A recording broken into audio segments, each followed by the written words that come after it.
Hello! Hello! How are you, Cassandra? I'm excellent, Ewan. How are you? I am so good. So good. I'm so happy to see you again. It's been such a Oh, long time. it is. It has been 2 weeks. We had a little hiatus I because know. of life circumstances, and we are back. Right. It would be lovely if we were able to say to our fabulous audience that we've been away sunning ourselves, but we've actually both been extremely busy and really Indeed. sorry. I can imagine that the amount of people that are currently watching this will be shocked to see us back. So I think it's important that we start the session with our usual wonderful opening. Shall we do that? Please and thank you. Okay, well, welcome to Spark Squared, everybody, our Spark Squared Speakeasy, the leadership conversation you weren't meant to overhear. No slides, no scripts, no corporate nonsense. No. I've lost my script, Cassandra. It's going really well. We're doing this. It's doing a thing. Here we go. This is what you get when you come to such a high quality podcast like ours, everybody. This is a smart pub chat and a little bit of chaos, and it meets leadership therapy, where we talk about what leadership actually looks like when things get uncomfortable, messy, or real, as you can Like see this. today. Like this. I'm Ewan from the Bright Spark Group, and I am here with the bold and the bright Cassandra Sparks. Pull up a chair, everyone, grab your choice, and let's get into it. It's official. I didn't think it was going to happen, but it did, because the speakeasy doors, everybody, are officially open. And Woohoo! breathe. I feel like we need to get a shorter intro that people can. Okay. My goodness, that went on. I apologize. That was on me, not on you. Ooh-wee. Tell me, Cassandra, last time we had our Friday Courage Challenge, it felt like a long time ago, but the leadership challenge that we set everybody and ourselves was to lead with influence, not your title. And we told people to pick one interaction, a meeting or a call or a check-in, and instead of actually telling people what to do, instead say, here's what I'm thinking. What do you think? Then actually pausing and listening. So I'm going to hand it How'd over that to you. go? Is that okay? Tell us. Oh, I can go first. I love that. Yeah, tell us. So I've been thinking about this, and I've had lots of time to prepare. So I was thinking about a client conversation that I had, and we were talking about a particular challenge that I shall keep a secret. But we were asking about trying to fix this problem that they wanted the Bright Spark Group to help them within their leadership team, and I the way I kind of pitched it after our conversation, instead of just telling them what I thought they should do, I said, well, first, let me share my perspective of what I'm seeing from this position on the outside. And once I've done that, I want you to be prepared to share your perspective from the inside. Ooh. And what it helped to do was to almost shape the conversation as, I'm going to give you my thoughts, but whilst listening to them, I want you to think about how that real life lived experience on the inside is actually impacting on this challenge that you're facing. And it was a great conversation, because then as they were listening to me, they were preparing themselves to come up with kind of their response of what was happening on the inside. So that's what I did. Tell me about you. That's wonderful. And it sounds like it went over really well. It did. Yeah. Good. They were well done. and do you know what? Actually, we ended up doing virtual leadership sessions with their team, and what was great about that for us as a training provider was that we got more out of that conversation. We got to the nitty gritty with them faster and a far more meaningful way, because what they were sharing with us really helped us to shape and guide the virtual workshop that we did with their leadership team. That's amazing. Yes. Yeah, it was great.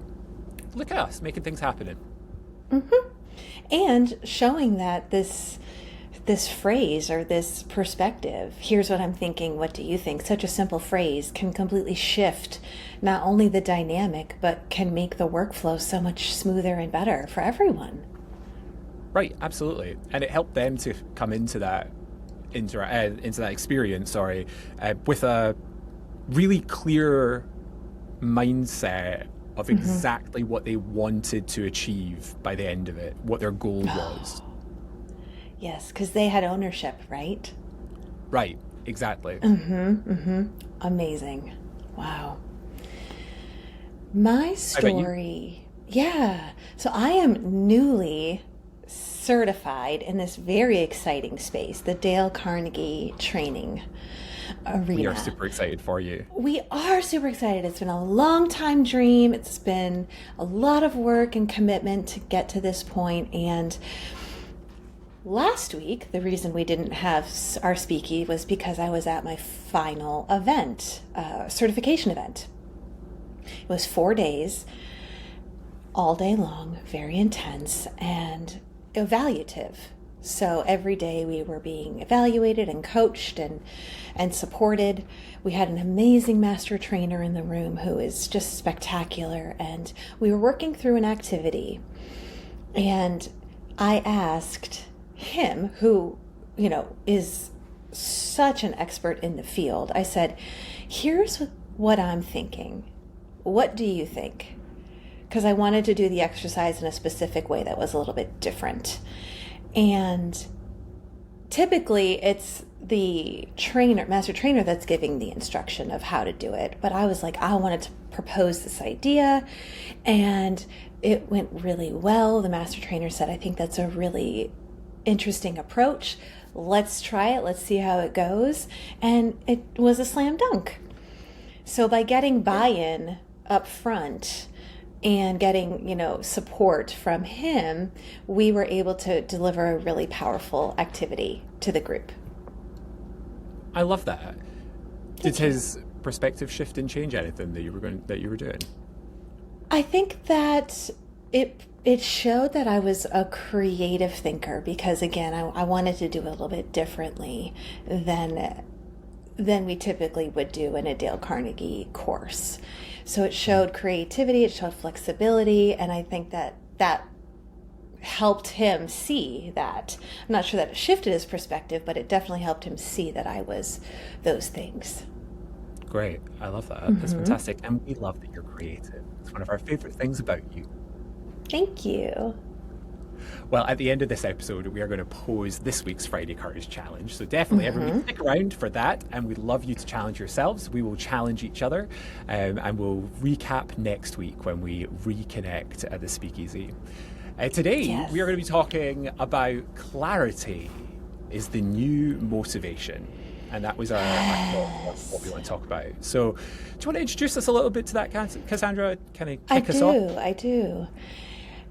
As a motivational speaker, I feel like this is something that I think about a lot.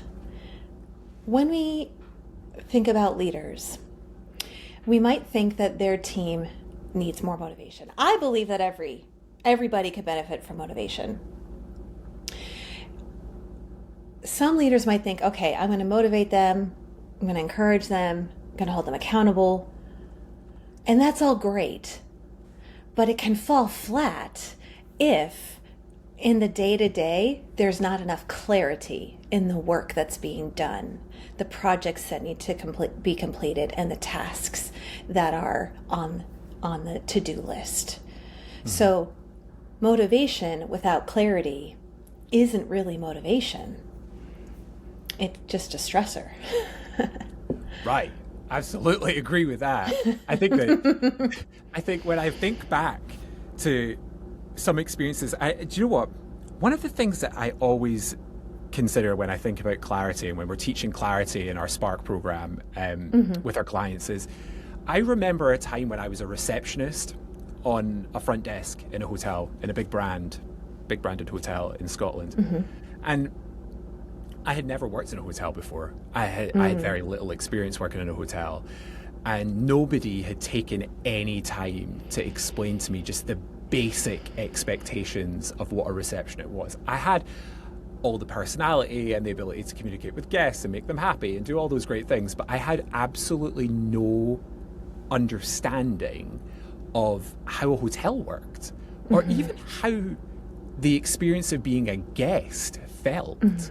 It was so unknown to me that I was never really able to do that job well when I look back on it, because I just didn't have a fundamental understanding of the why behind what I was doing. And I think that's a big part of leadership, is being able to help people understand how they fit into maybe the bigger picture, or the bigger puzzle, or just how do you fit into the guest's journey or the guest's experience if we're in the service world. And I think that when we nail that as a leader, that's where motivation comes from, because then people understand the inherent why, or the purpose that they have within the bigger scheme of things.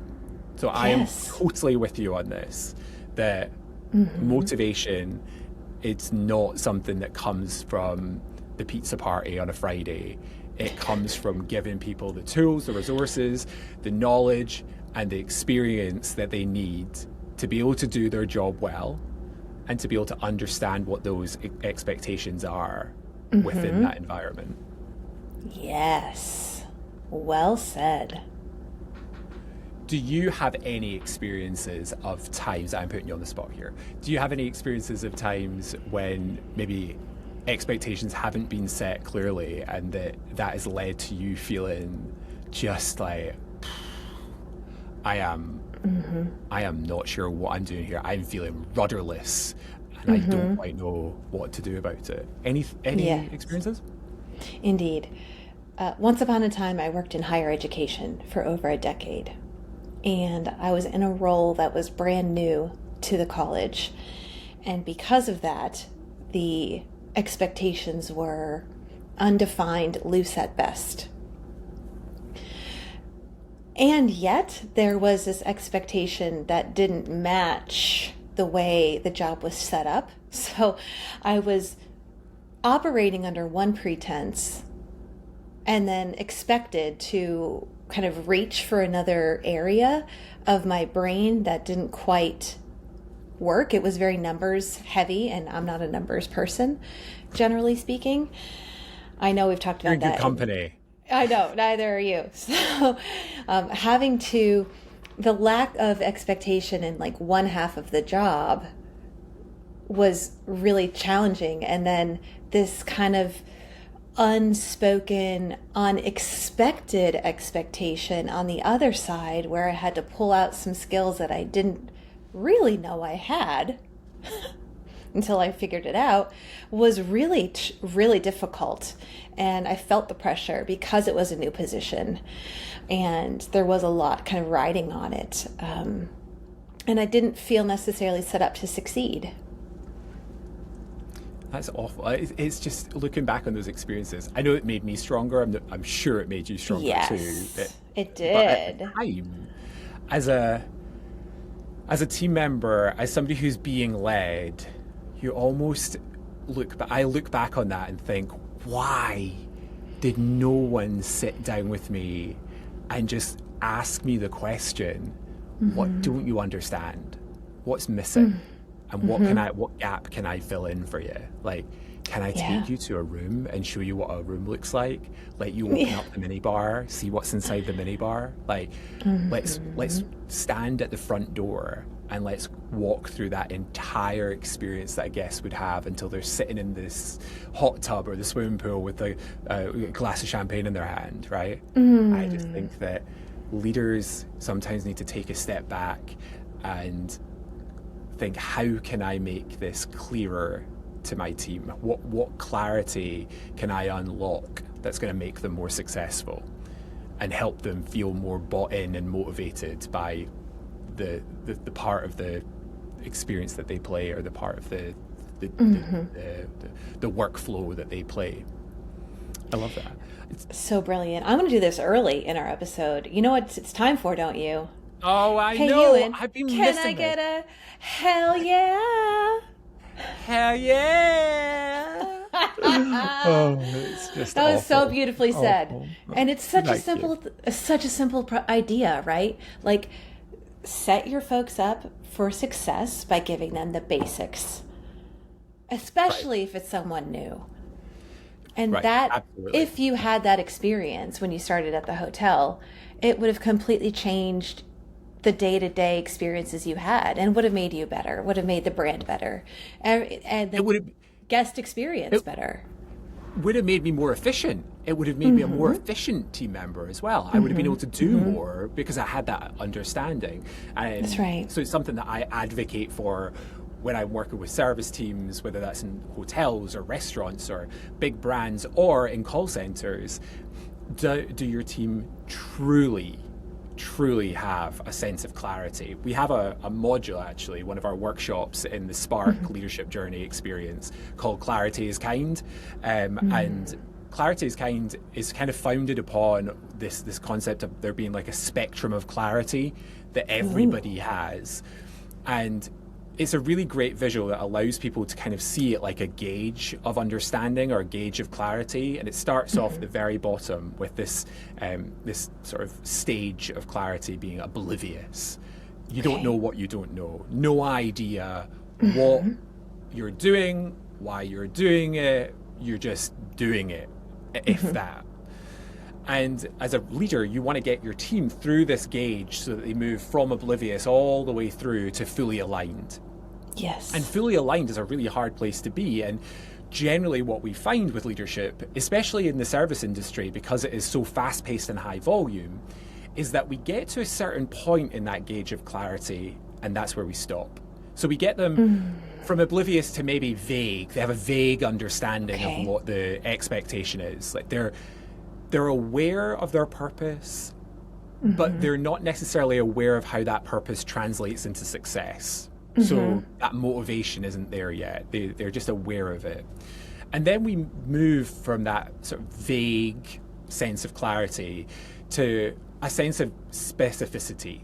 That the expectation is now very specific. They know what the expectation is. They're clear on what's being asked of them. But the question is, do they have the why?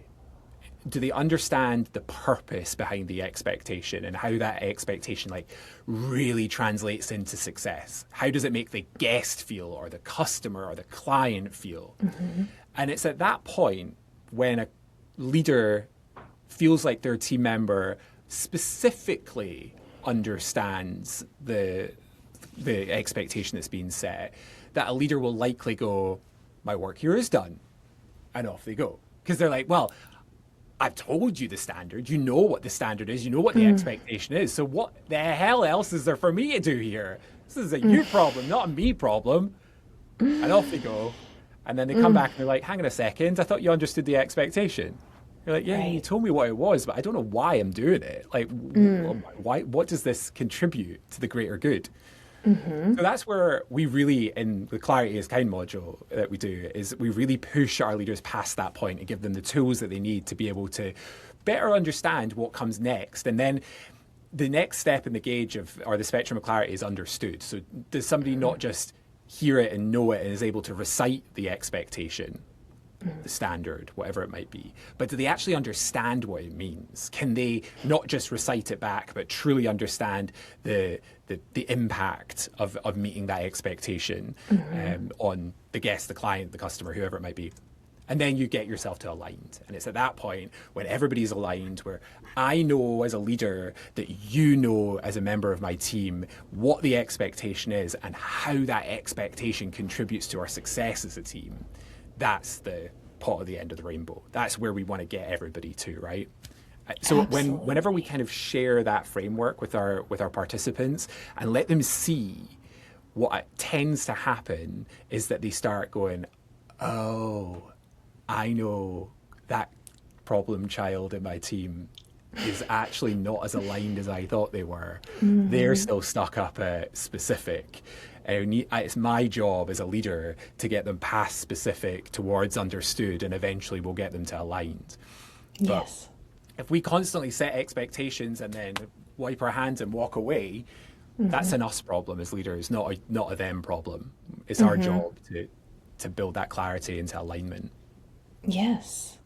That's a really powerful model, Ewan. Well done. In I like the visual of the gauge Yeah. and the different kind of touch points that a leader should hit, ideally, to get to that final stage of aligned. And everything's better when a team is aligned. Everything moves smoother. The value goes up of the services that are provided, and the team morale goes up. Like everything just gets better. So wow. Right. So let's talk about how we can get to alignment, right? Go for it. Yeah, absolutely. What are your thoughts? Well, I think if I go back to the other end of the gauge, where we have oblivious or vague, that to me sounds like confusion. People don't know, like you said, they don't know what they don't know, because confusion ultimately kills momentum. Yeah. If someone isn't sure what to do or how to do it, they literally can't move forward without feeling unsure. So what happens is folks are often assumed that disengaged employees could be lazy or unmotivated. However, the reality is they don't know what success actually looks like, because that specific and understood part of the gauge hasn't yet been made clear to them. So we have a team member thinking, am I doing this right? They might be thinking, well, what is the priority? Is this the priority, what I'm working on now? And is this what my boss or leader wanted? Some leaders say, take initiative. Like, you're smart, you've got this, figure it out. And what the employee or team members hear is, well, I'm going to guess and hope I survive, because they Wish haven't. a prayer. Wish and a prayer, please. Because nothing's been made super clear to them. And let's be honest, guessing what your boss wants is basically workplace roulette, which can be very risky. Yeah, you're absolutely right. Mm-hmm. Don't you think that when leaders leave our team feeling that sort of sense of workplace roulette, that really they've just kind of set themselves up for failure? Like, it's just such a stupid thing to do as a leader. Like, why are you making this difficult for yourself as a leader? Just explain things to people properly. It's true. Yeah, because not only are we playing workplace roulette, but when people are guessing, they slow down and then they start to doubt even more. Because without proper guidance or direction, guess who creeps in? The imposter syndrome monster. And that monster gets real cozy and hunkers down. Right. Which I'm sure we've all experienced imposter syndrome to some degree. It is unpleasant. It is uncomfortable. And if people don't know what to do or what's expected of them, they doubt themselves and they doubt their talents. The talents are not in question because they were hired. They're rock stars. They were hired for a job. They've got the skill. And they are all that and a bag of chips.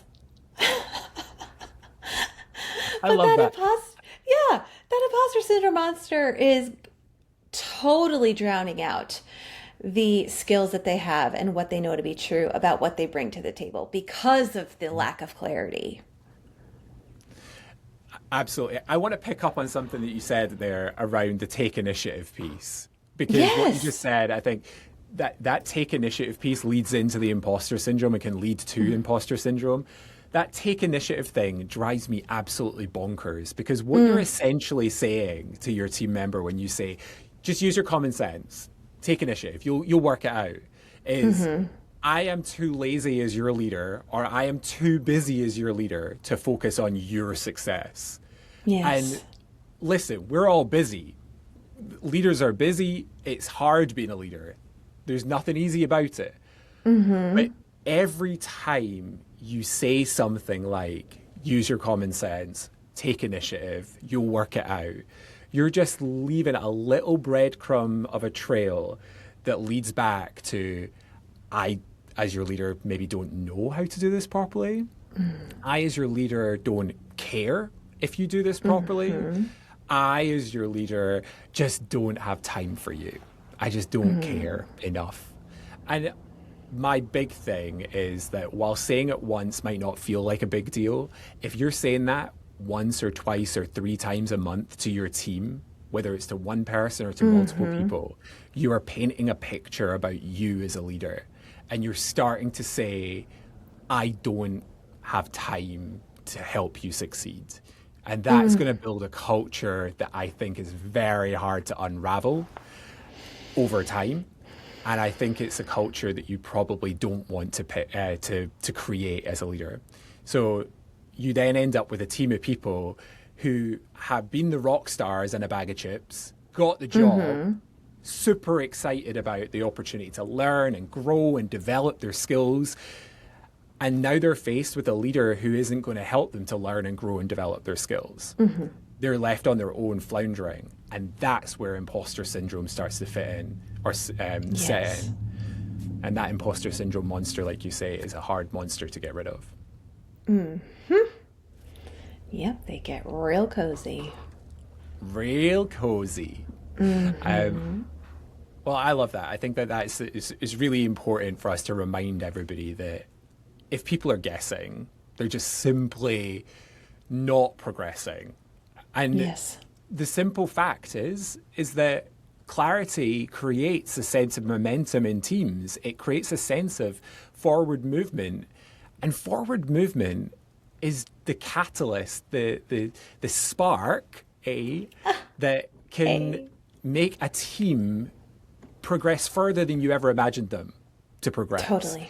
But you have to give them that push to start with. And if you're clear about the expectations, clear about the goals, clear about where the big mission is, then people will naturally take initiative. They will naturally use their lived experiences, their knowledge, their talents to help you achieve that goal. I always say during our Clarity is Kind module and also our accountability module that people are animals at the end of the day. We're all mammals. We're all part of the animal kingdom. Yes. The reality is that as members of the animal kingdom, we like to live in packs. We like to be part of something. We like to feel as if we are safe within that community, whether that's our work community or our home community or our church community or our crochet community. But being a part of something is very animalistic, and it's where we are at our core. And if we can, as leaders of that pack, support our community to be successful and to grow and to develop and to move forward, it will just spread through the pack and everybody will collectively be trying to achieve that same goal. Yes. Amazing. I love it. Yes. So when we think about priorities, I think, or when we think about expectations, I think about priorities. I think about being, as a leader, clever about how we communicate and articulate our priorities without overwhelming people of what the expectations are. And I think that as a leader, one of the things that we really need to be responsible for is thinking really logically and practically about what the capacity of our team members is at that given moment. And it being our responsibility to be clear about what expectation we need them to focus on at any given time. And I think that prioritization of the expectations is something that's really, really important and a skill that many leaders need to learn when they move into leadership and as they grow through leadership and as the priorities grow. How do we as leaders help our team to understand what is top priority, non-negotiable, has to be done, and then what are some things that are maybe nice to haves?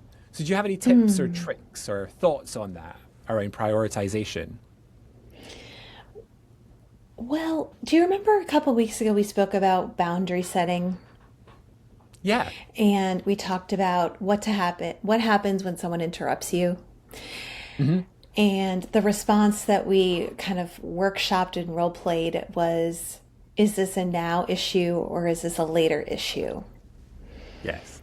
And that, I think, lends itself really well to this idea of making priorities. Because if it's a now issue, if a team member says this is a now issue, the client's on the phone, or, we have a deadline we have to hit by the end of today, that's the priority for the leader and for the team. Mm-hmm. If it's a bit more flexible and it's a later issue, the leader can say, this isn't, the current priority is project A.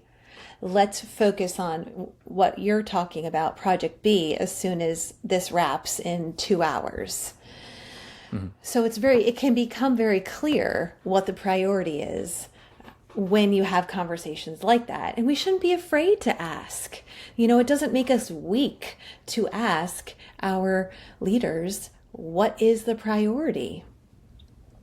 Absolutely. I think that, again, it's the whose problem is this? Is this a you problem or a me problem? And I think that leaders need to recognize that they need to build a culture that allows for that two-way communication when it comes to priorities, because what might be my priority may not be your priority, and what may be your priority may not be mine.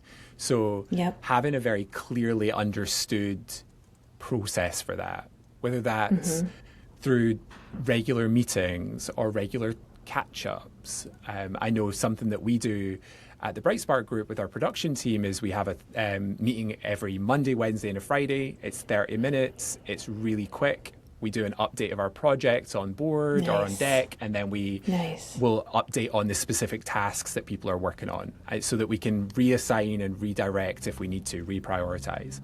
And having that open communication that's regular and consistent allows for us to then be able to pivot when things change, and for things to not be a surprise for the team, because I might have my team working on this big project A, and then I have a phone call come through from a client on big project C, and they're like, hey, do you know that this priority was not a priority and now it's a massive priority? I know that I've got, surprise, it happens regularly.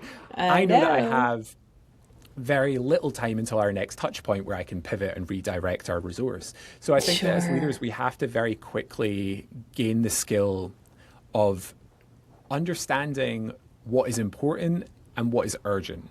What is going to need done right now because it's a time-based priority, and what's going to need done as soon as we can because it's an impact-based priority. So one tool that we teach, again, in our Spark, I'm doing a lot of plug-in today. I love it.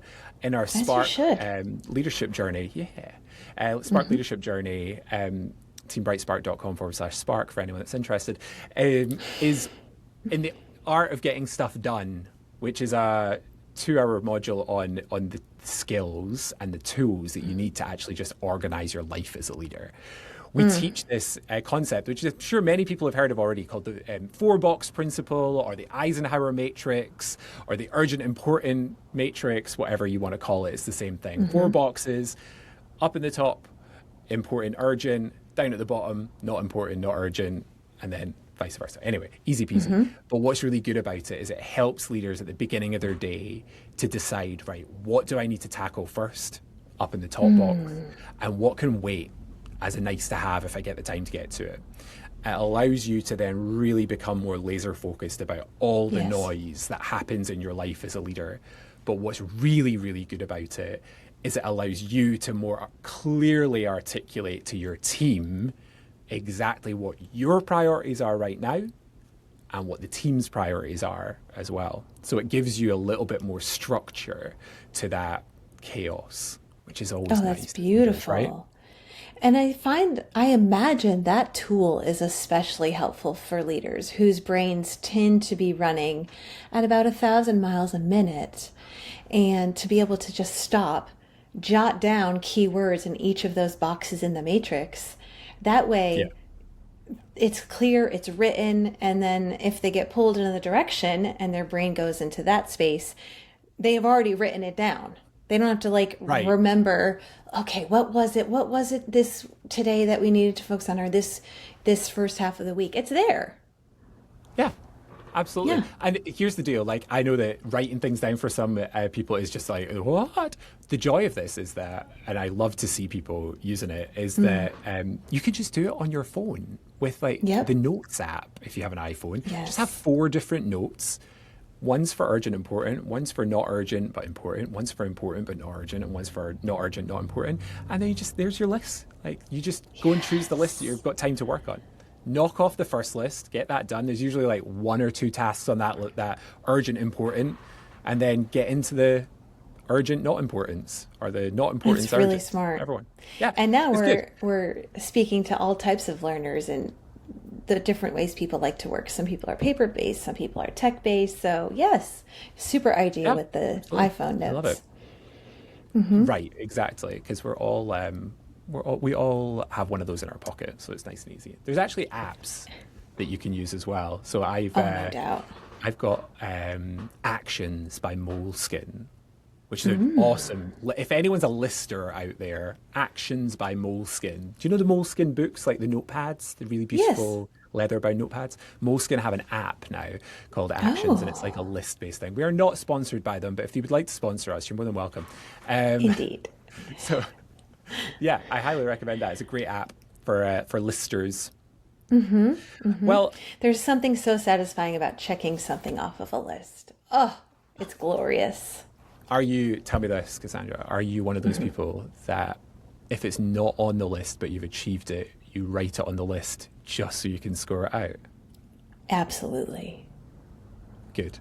I knew I was in good company there. Why would you not miss out on that feeling of being able to go, tick? It's a victory to have any kind of forward momentum and accomplishment. And if it's on that list, I'm putting it on there, and I am proudly and boldly checking it off or scratching it through and being like, done. Done. Right, I agree. One of my favorite personal life stories, but one of my favorite like life rituals is that usually on a Thursday or Friday, as I'm thinking about what we've got going on the weekend, I love to write we've got like a whiteboard on our refrigerator. I like to write up all the things I want to get done at the weekend, but it's on whiteboard, so you can actually like swipe it off, like get rid of it. I don't know, there's something about having it on the fridge that I just really like. I find that really adult. But I find it really therapeutic to be like, water the plants, vacuum, just like adult things. It's really nice. I know there's a certain human being in this world who may listen to this and be like, yeah, but how many of those things do you actually get done at the weekend? That's the question. But we're not going to listen to him.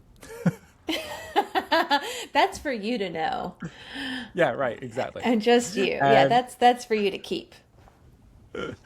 Well, listen, this has been fun. Do you feel like it's time to start those creaking doors of the Speakeasy and I do. wrap up? I do. Well, all righty then. We're about to close the Speaky doors for this week. But before you go, we have our Friday Courage Challenge. So are you ready for your Friday Courage Challenge this week, Cassandra? 100%. Okay, so here's my challenge for you. It's a very simple one.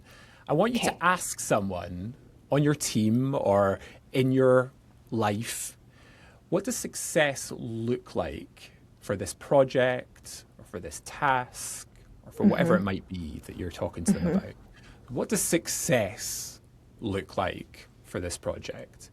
Get them to start thinking about those expectations and maybe having a conversation about clarity of those expectations. And if their answer surprises you, you've just discovered where clarity might be needed. Maybe they need to be redirected, or they need a little bit more explanation about what that expectation is. If this conversation today has sparked something for you, share it with someone who needs a seat at our Speakeasy table. We will be here next Friday, the two of us, same Speakeasy, same sparks. Woo-hoo. Thank you, Cassandra. Have a great weekend. Happy Friday. You too. Happy Friday, everybody. So long. Bye now. Bye.